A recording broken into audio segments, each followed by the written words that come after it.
The water in the strait looked almost black under infrared. Not rough, not storming, just tight, compressed. A narrow corridor where every radar return mattered and every wake carried intent. At 0217 local time, the destroyer USS Spruance was already tracking more than 40 surface contacts moving through overlapping commercial lanes near the southern traffic separation corridor. Oil tankers pushed north in slow formation. A Singapore-flagged cargo ship drifted west at reduced speed.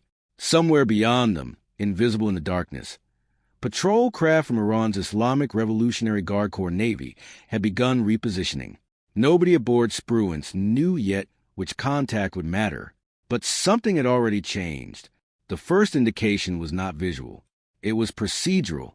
One operator inside Combat Information Center noticed a small, fast-moving return breaking from normal traffic geometry. It accelerated hard, then slowed abruptly. No commercial transponder. No stable navigation pattern. The contact drifted near a choke point where civilian traffic naturally compressed before widening again toward the Gulf of Oman. That alone was not enough. In the Strait of Hormuz, ambiguity is constant. Fishing boats wander. Smugglers cut across lanes. Civilian crews make irrational maneuvers at all hours. The challenge is never detecting movement. The challenge is understanding intent before distance disappears. Spruance maintained course while the bridge adjusted spacing from nearby merchant vessels. Above the deck, spy radar continued painting the battle space in layered sweeps. Electronic warfare teams monitored emissions from the Iranian coastline. Aviation crews remained on standby near the aft hangar. Nothing outwardly dramatic was happening, and that was exactly why tension inside the ship sharpened, because the unidentified boat had stopped moving. It sat nearly motionless inside one of the busiest maritime arteries on Earth. A dead stop in open water means many things: mechanical failure, engine trouble, confusion, or deployment.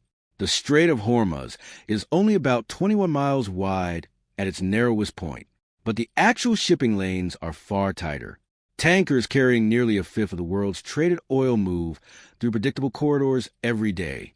That predictability creates efficiency. It also creates vulnerability. A single naval mine placed correctly does not need to sink a warship to trigger global consequences. Insurance rates spike instantly. Shipping slows. Energy markets react before smoke even clears from the water. And Iran understands that geometry better than almost anyone. For decades, Iranian doctrine has emphasized asymmetric maritime pressure rather than conventional naval parity. Fast attack boats, coastal missile batteries, drone surveillance, swarm tactics, and beneath all of it, mines.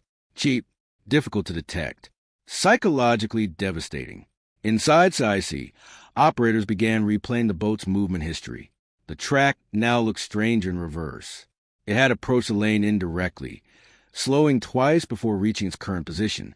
Another radar return appeared briefly nearby, then disappeared behind merchant clutter. The tactical picture was starting to tighten. Spruance shifted to a higher alert posture. No announcement echoed dramatically through the ship. No cinematic alarm sounded across the decks. Real naval escalation is quieter than that, more procedural, more dangerous precisely because trained crews compress fear into routine. Additional optics came online. A helicopter detachment prepared for launch, and then one of the infrared feeds caught something reflecting low against the water. Small, metallic, not attached to the vessel anymore. The possibility changed everything instantly. If the contact had deployed a mine into a civilian shipping corridor, the destroyer was no longer observing suspicious behavior. It was confronting an active maritime threat inside one of the most economically sensitive waterways on the planet. The problem was certainty.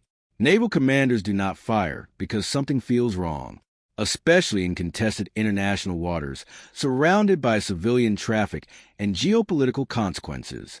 Every decision exists under layers of legal authority, escalation management, and incomplete information, but hesitation has its own cost.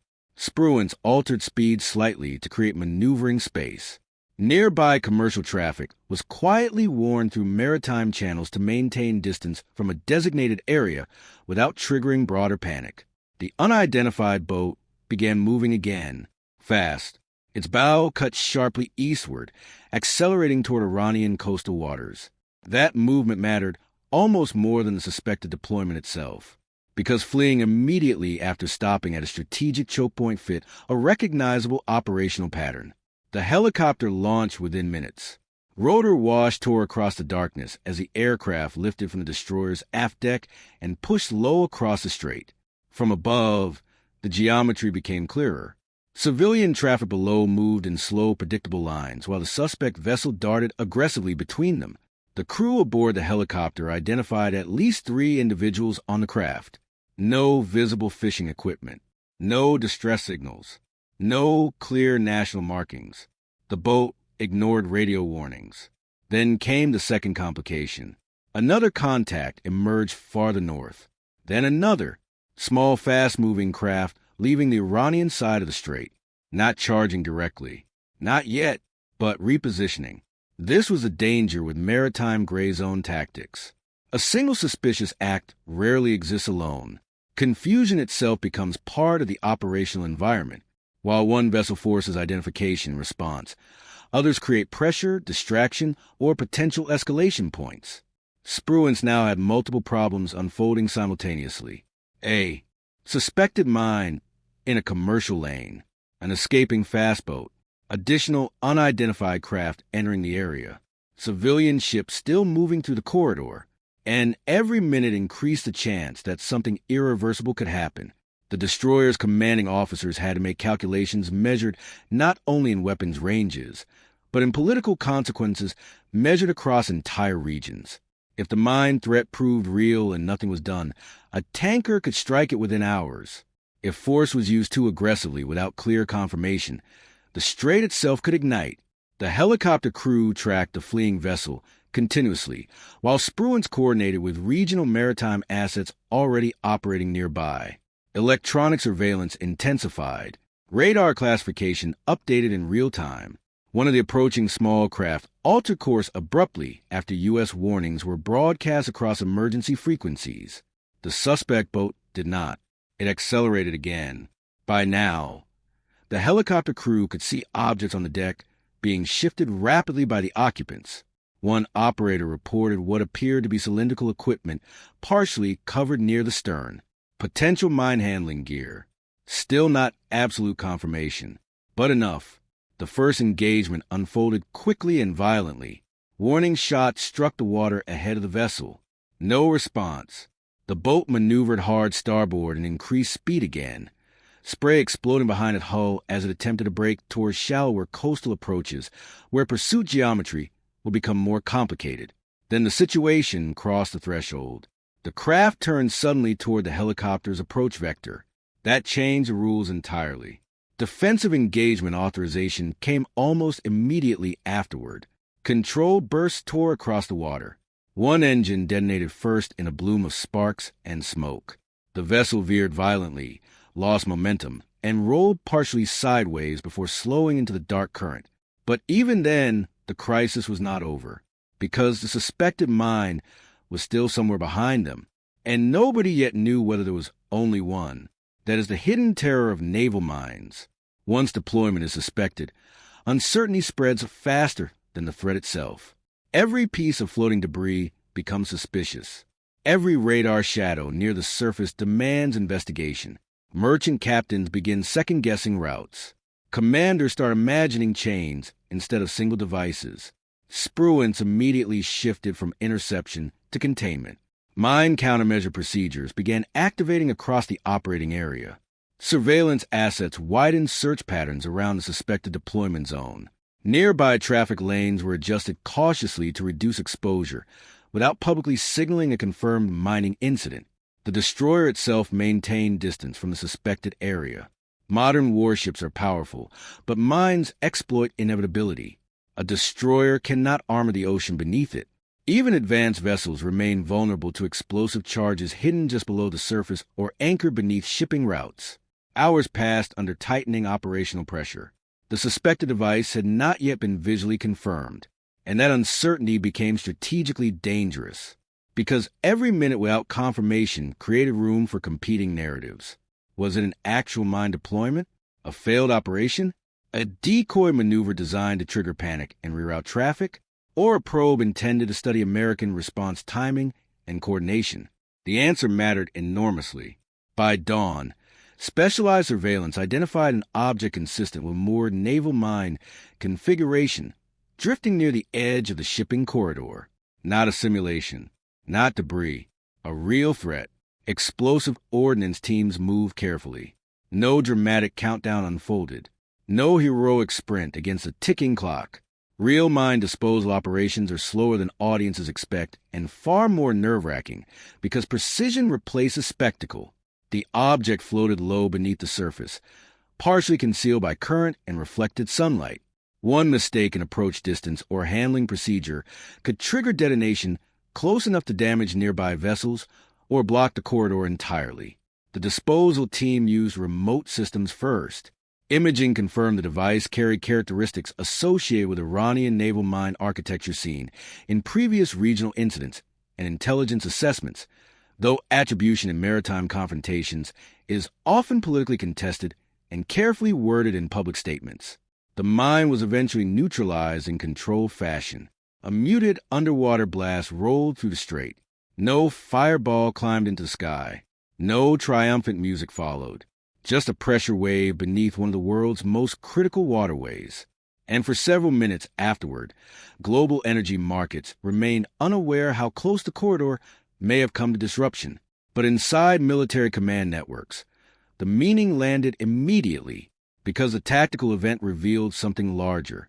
The operation had not been designed like a conventional attack intended to destroy a warship outright. It resembled something more calculated. A pressure mechanism, a deniable escalation tool, a way to remind every navy operating in the region that commercial stability inside the strait exists only by continuous force projection and constant surveillance. That is the strategic leverage of Hormuz. You do not need to close the strait completely. You only need to make the world believe it might become unsafe tomorrow. Spruance remained on station afterward as additional patrols intensified across surrounding waters. Intelligence analysts reconstructed vessel movements. Electronic signatures were compared. Regional allies reviewed surveillance archives, looking for overlapping patterns. And one detail continued bothering investigators. The secondary contacts that appeared during the incident had never fully committed. They approached, observed, then faded away once engagement occurred. That suggested coordination, possibly rehearsal, possibly a layered test. Not necessarily for mining effectiveness alone, but for response mapping. How quickly would U.S. forces react? How would civilian traffic be redirected? What engagement thresholds existed? How rapidly could helicopters launch? What communication patterns emerged between naval assets? In modern maritime confrontation, information gathered during failed operations can become as valuable as success itself, which means the night's most important outcome may not have been the destroyed boat or the neutralized mine. It may have been the data collected by everyone watching, and many were watching. Commercial satellites pass over the Gulf constantly now. Drones orbit from multiple nations. Coastal radar networks overlap across the region. Every maneuver becomes part of a wider intelligence ecosystem where tactics are recorded, analyzed, adapted, and replayed. The strait is no longer just geography. It is a laboratory of escalation. For the sailors aboard Spruance, the immediate crisis ended without catastrophe. No tanker exploded. No warship struck a mine. No regional war ignited before sunrise. But naval professionals understand something civilians often miss. The most dangerous confrontations are not always the ones that explode into open war. Sometimes the most dangerous ones are the precise, controlled encounters that stop just short of it, because those incidents teach every side where the edge currently is. And edges move. Somewhere along the Iranian coastline that night, operators likely studied the encounter frame by frame. Somewhere inside American command centers, analysts probably did the same. Adjustments would follow. New procedures. New thresholds, new assumptions. The next encounter in the strait will not unfold exactly like this one. It never does. That is why the region remains perpetually unstable despite long periods without full-scale conflict. Every patrol boat, every drone flight, every radar lock, every unidentified contact carries the possibility of miscalculation layered atop deliberate pressure. And mines are uniquely terrifying because they separate action from consequence in time. A missile announces itself instantly. A mine waits. Long after the boat that deployed it disappears into darkness, the danger remains drifting silently beneath civilian shipping routes, hidden under routine commerce, invisible until impact turns uncertainty into headlines. By sunrise, the surface of the strait looked calm again. Tankers resumed transit. Cargo traffic normalized. From a distance, nothing appeared unusual. But somewhere beneath those shipping lanes, fragments of twisted metal from a neutralized mine were sinking slowly into deep water, while warships continued scanning the horizon for the next anomaly that should not be there. And in the Strait of Hormuz, there is always another contact approaching.